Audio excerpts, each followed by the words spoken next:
Han heter Frode, sitter på en klode, altfor populær at han kan se sitt eget blode.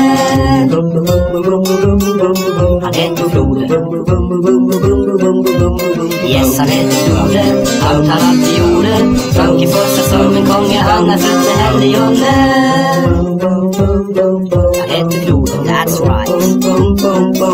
Prøver å få litt ro i helga, men det ikke like lett. Du nødt til å trekke igjen gardiner og late som i vekk. Jeg heter Frode. Ja, han heter Frode, ekstra fete Frode. Hadde det gått an, hadde sikkert lagt en krone. Han heter Frode, elsker Toblerone.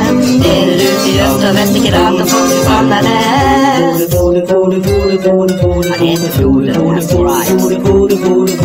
Du trenger å puste ut litt iblant, for det blir jo et helvetes kjør.